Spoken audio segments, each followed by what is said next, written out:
प्रमोद बरुआ जे इंराजि रोङा एक्चुअली बुजिमाराखै नामा फाग्लाया बिनि फोरमानखौ नांगौ रायजोफोर बस बहुत हो गया आज तो इस बात का फैसला कल ही डालते हैं डिग्री गैयै राकेश जानला मोनला फाग्ला बायदि बुंलाबायो आं बेखौ क'क्राझाराव मोननै केस होदों दाबो मोनसेया जोब्बाय मोनसे दंबावो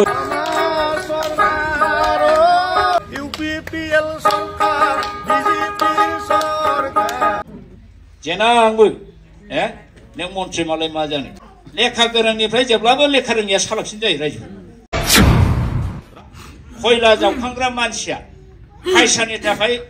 अट' रिक्सा सालायग्रा मानसिया माब्रै बेयो नमिनेसनाव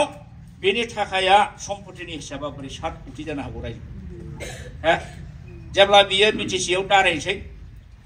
गाव प्रेसिडेन्ट जाबाय इउपिपिएलनि वर्कआव गोराखौ प्रेसिडेन्टनिफ्राय होखारबावबाय बे सियाला बेनिफ्राय दारायबाय दारायनायाव सम्पतिया हिसाब होबाय बेना गारि घोड़ा सना रुपा हा हु लानानै 7 कोटि 1 लाख सैथो मानिनांगोन दिनै हाग्रामायाबो दा देरहानानै जुदि गाज्रि मावोबा जों बेखौबो बखिगोन प्रमोदखौ जेरै बखिदों एखे रोखोमनि जों बखिहैनो हागौ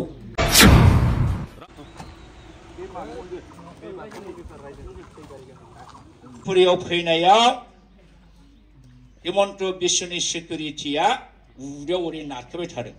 बे हिमन्तनि थिंजाय थांनो नागिरो बेहा उदैयाव नारखियो नुवाखै रायजोफोर नुवाखै मा नुनानै नोंथांमोननि जायगायावनो जादों बेसेबां लासिं सिं जादोंना जायाखै नंखायनो रायजोफोर जाय जेरै खामानि मावो ओरै फल मोनो एस इउ सो यू रिड इंराजिनि जो जैसा कर्म करता है ऐसा फल मिलता है नोङो गावनि हाग्रामा महिलामोन लाबोनाय केबिनेट मन्थ्रिनि मर्यादाखौ नोङो गैया खालामबाय दानिया नोङो हेमन्तनि सिकिउरिटिजों नाख्लाय जाबाय मालाबा गंगारजों सिखोबाय रायजोफोर नङा बे मोजां जादों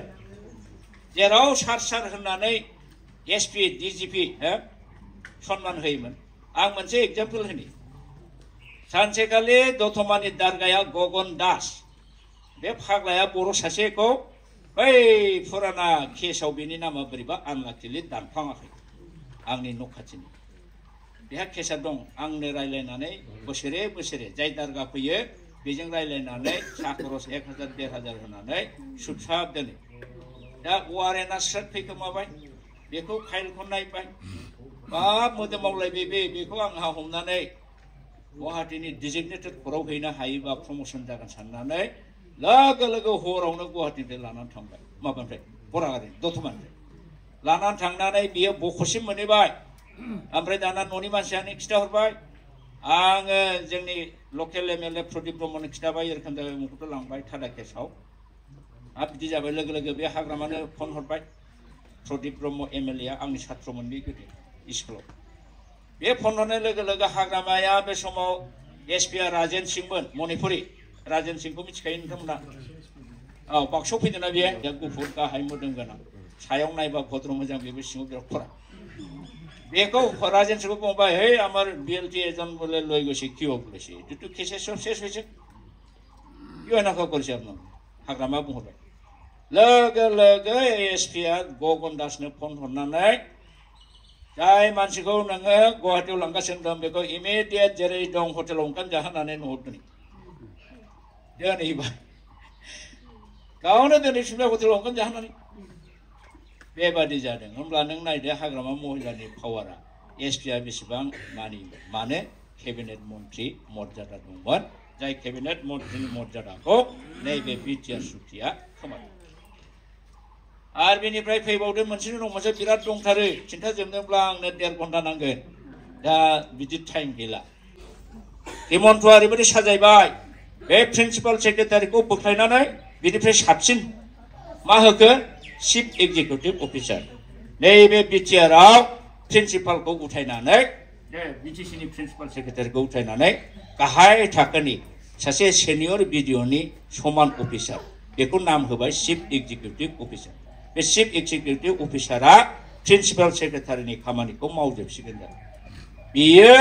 बे बिटिसिनि मानदण्डखौ ओरैबायदि गाहायाव लाबोबाय जलदब बे मोनसे गभर्नमेन्ट स्टेट लेभेलनि एसेम्ब्लिनि सेक्रेटारि प्रिन्सिपाल सेक्रेटारि आरो सीईओआ मोनसे कम्पानि मेनेजार काउन्सिलरफोरनि गोदो गाव पन्सायतआव पन्सायत प्रेसिडेन्ट पन्सायतनि देरसिना काउन्सिलरफोरनि अफिसारखौ चिफ एक्जिकिउटिभ अफिसार बेहा खुनु एडमिनिस्ट्रेटिभ पावार गैया बेहा खुनु लेजिस्लेटिभ पावार गैया ओरैबायदि गाहायाव दोनबाय सासे बिडिअ सिनियर बिडिअ एसएसनि समान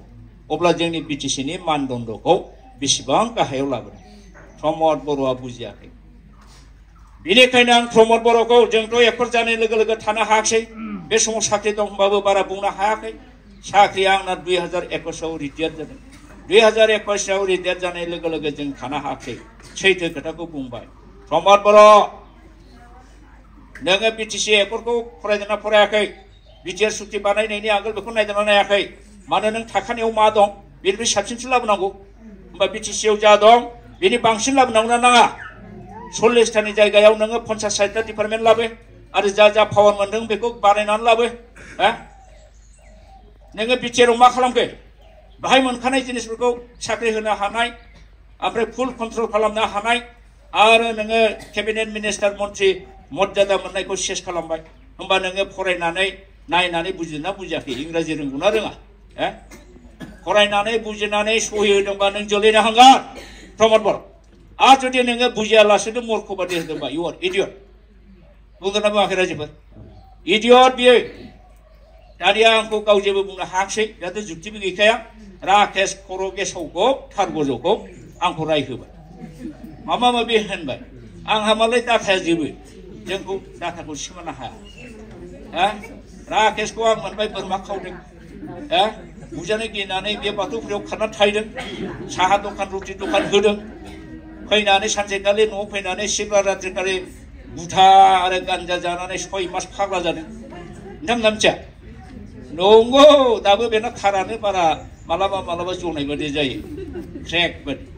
दा बे मानसिया आं फरायबाय आंनि सोमोन्दै बेहा आइडिया गैया बे अमर सिंह ब्रह्मआ उपेन्द्र ब्रह्मनि एखे गामि एखे लगे एलपि फरायनाय एमइ फरायनाय हाई स्कुल फरायनाय बियो मोनसे लेटार लानानै फार्स्ट डिभिजन पास जानानै कटनाव प्रि इउनिभार्सिटि बिएससि फरायहैदों नैबे अमर सिंहआ बिनि उन बै समाव मेट्रिकखौनो बर'फ्रा पास जाया जोङो लेटार मोननै लानानै आङो 71% लानानै कटन कलेजाव फरायदों दानि दुर्गा दास बर'आबो जोंजों क्लास समबा समनि बेबो कटन हस्टेलाव थायो दा जों बादिजों डिग्री गैयै राकेशनि डिग्रीया बेसेबां फैनायसै जोंजों फेर मारिनो आरो जोंनि सिन्था धारा जोंनि आयेन कानुन मिथिनाय बेबादि धारा बे रोंगौ नामा जुजिफैदों जानला मोनला फाग्ला बादि बुंलाबायो नोंबो बुङो आंबो बुंबाय नङा होमबा दाबो केस आं बेखौ क'क्राझाराव मोननै केस होदों दाबो मोनसेया जोब्बाय मोनसे दंबावो आरो बे फाग्लाबो आंखौ बे मुसलपुर कर्टआव दाबो केस दं जोंहा एमएलए उकिल बिथाङा मिथिगौ टार्जुनलाव जेना आंबो नों मन्त्रि मालाय मा जानो दा बेबादि आरोखि दा प्रमद बर'आ जे इंराजि रोङा एक्चुअलि बुजिमाराखै नामा फाग्लाया बिनि फोरमानखौ नांगौ रायजोफोर नोंसोरो बे ससियेल मिडियायाव मबाइलाव नायनानै नाया दाखालि बियो दुरान काट खालामदों 18 कोटि बिटिसिनि थाखाखौ बाहायनानै फुटबल ट्रफि दुरान काप सालायदों सालायाखै होनबा बिराद रंजा बाजा जाकजमक खालामाखै होनबा बेवहाय आरम्भनि फांसनाव गिदिर आलासि फैबाय आर्मी अफिसार लेफ्टेनेन्ट जेनेरेलखौ लेंहरबाय लेंहरनानै बे खोथा बुंग्रा एंकर साइडआव थानानै खोथा बुंहरग्राया बुंहरबाय दानिया अनारेबल बिटिआरनि चिफ प्रमद बर'आ मानगोनां लेफ्टेनेन्ट जेनेरेल उमुगनो माने बर'नि आर'नाइजों बावसिगोन होनबाय इंलिसनि होनदों नाउ अनारेबल चिफ अफ द BTR Sir Pramod Boro will felicitate with the Boro Aronai to Lieutenant General Umok. Aronai go he by Rain I by Kevla Kevla Kevla truck cowboy. Jackie, there are last 60 Jackima. Winnie Fanny Mitchia Park like Razzie, Lieutenant General Region on a Taba. Aronai have no children over coffee trips and all of it. Makumfaglamansibi. That baby. After beer, Takazasula Nane, Anga Bunga, Rajaper, short calamity. Beer never be tear sutiko, Johnny Guhko, Himonto Bishop, shirt, Oti Takani Panda. Mauri Panda, Bini from Mana, प्रमद बरुवा सानसेखालि मिटिंआव बुंदोंमोन जोंनाव बे रेकर्डआ दंजोबो नै बिथां जोंहा जे मुसाहारि इउटिउबार एनिथिं एनजेनि बेनाव दा सार्च खालामनानै दामबानो मोनजोबगोन रायजोफोर आंबो गरिब न'खरनिफ्राय फैनाय सानसे समाव आङो खयला जावखांहैदोंमोन सानसे समाव आङो रिक्सा अट' रिक्सा सालायदोंमोन बुंनायखौ नोंथांमोना मालाबा खोनादोंना खोनायाखै बे खयला जावखांब्ला हैग्रा गरिब मानसिया रिक्सा अट' रिक्सा सालायग्रा मानसिया एबसु प्रेसिडेन्ट जाबाय बोरैबा बोरैबि एबसुजों थाफा थाफा मानसियाथ' बिराद सालाक अल्प बिद्या भयंकर लिटिल लार्निं इज डेन्जारास थिं नंगौना नङा लेखा गोरोंनिफ्राय जेब्लाबो लेखा रोङिया सालाकसिन जायो रायजो जोंखौनो थगायबावगोन सालाक सालाक लेखा रोङिफ्रा थिग बेबादि सालाकजों लासै लासै एबसुनि प्रेसिडेन्टआव फैबाय प्रेसिडेन्ट मोनखांनानै बोसोरथामसो बियो न' बड'लेण्ड न' रेस्ट उपेन्द्रनाथ ब्रह्मनि स्ल'गानखौ गायबाय आन्दलन खालामबाय बे समावनो हेमन्तजों बे बन्दोबस्त जाखांखाबाय जे आङो बिटिसिखौ फोजोबसै नों आंखौल' सहाय होदो नों आंखौ सेफगार्ड हो बर'फोर नङाबा आंखौ बुथारगोन सिकिउरिटि होबाय बेनो गोदोनि एबसुनि मानसिफोरखौ आन्दलन खालामबा होसो होसो बुख्रबनानै जेलाव सोयो प्रमद बर' एबसु प्रेसिडेन्टआ आन्दलन खालामबा सिकिउरिटि खिथि खिथि थांनानै बेखौ बेंहैयो मा जाहोननि थाखाय सिकिउरिटि बेंखो बेखौ होमबा बे गभर्नमेन्ट एजेन्ट नंगौना नङा गभर्नमेन्टआ बेखौ मानो सिकिउरिटि होखो गभर्नमेन्टनि सार्थ'आव बे खामानि बेनिखायनो नंखाय फाला खयेकथा बोसोर हुख्रावफ्लानानै एनडिएफबिफोरखौ थगायनानै बिथाङा मा खालामबाय बिटिसिनि गासिबो सुक्तिखौ नष्ट खालामनानै गैया खालामनानै बे बिटिआर सुक्तिखौ खालामबाय बिनि थाखाय खौथि खौथि बियो जुदि बे थाखाखौ लायाखैबा खयला जावखांग्रा मानसिया फायसानि थाखाय अट' रिक्सा सालायग्रा मानसिया माब्रै बेयो नमिनेसनाव बेनि थाखाया सम्पतिनि हिसाबा बोरै 7 कोटि जानो हागौ रायजो जेब्ला बियो बिटिसिआव दारायनोसै गाव प्रेसिडेन्ट जाबाय इउपिपिएलनि उरखाव गोराखौ प्रेसिडेन्टनिफ्राय होखारबावबाय बे सियाला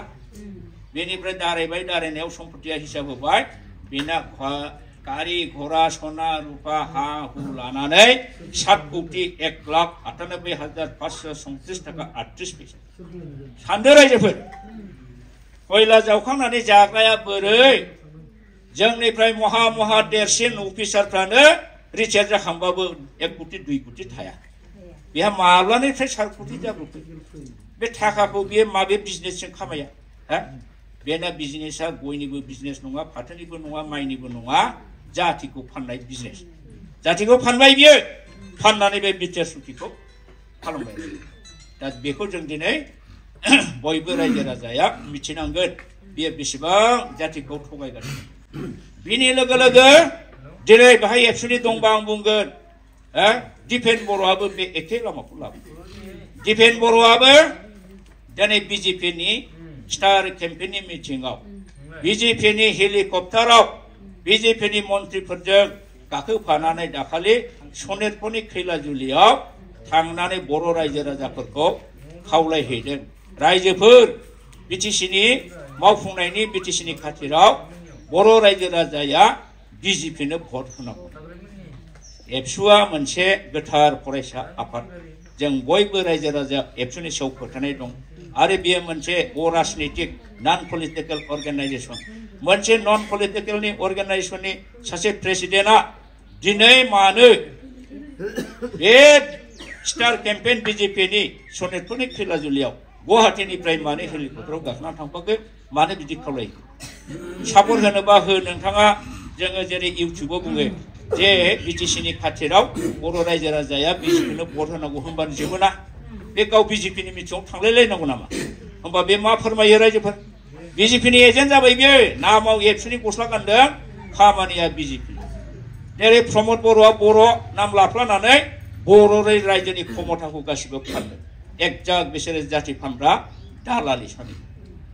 नाय कयेकटा बोसोरनि उनाव नोंथांमोनहा नाय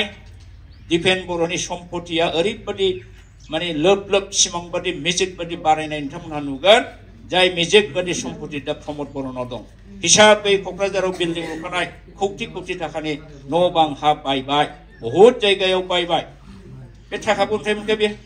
बिनि सिमनि बेथना बेसेबां गोदो हाग्रामा महिलाफोरखौ जाख्ल'ग्रा होनदोंमोन हाग्रागा महिलारिया जादोंबो मावदोंबो खामानि मावनायखौ हाग्रामानिखौ नुवाखै नोंथांमोना बे मुसलफोरनि डेभेलपमेन्टखौ नायनायसाय सोरनि दिनाव जाया बे हस्पिटाला सोरनि दिनाव जाया बे मेजिस्ट्रेट अफिसफ्रा डिसि अफिसफ्रा सोरनि दिनाव जाया हाग्रामानि दिनाव लामा सामाया बोरै जाया प्रमदा बानायदों नामा मैया दाखालि गतिके दिनै बिथाङा मा गोदान मावदों लामा दोंसे गोदान फाक्का खालामनानै दिन्थिदों बरन्स हाग्रामाया मावदोंबो जादोंबो एसेया जाखायो बयबो हयथ' कयेकटा कन्ट्राक्टरा मावाखै बिनि थाखाय बिथाङा दुनाम जादों सैथो मानिनांगोन दिनै हाग्रामायाबो दा देरहानानै जुदि गाज्रि मावोबा जों बेखौबो बखिगोन प्रमदखौ जेरै बखिदों एखे रोखोमनि जों बखिहैनो हागौ जोंबो हाग्रामानिबो सिथायै मानसि नङा दिनै इलेक्सन टाइमाव जों फैदों मानो बिटिसिखौ रैखा खालामनांगौ बिटिसिनि क्षमताखौ रैखा खालामफिननांगौ आरो बेखौ रैखा खालामनोबा बिपिएफआसो रैखा खालामगोन नंखायनो बिपिएफनि केन्डिडेटखौ देरहा होनांगौ जिन्दाबाद जिन्दाबाद जिन्दाबाद बिपिएफ जिन्दाबाद जिन्दाबाद जिन्दाबाद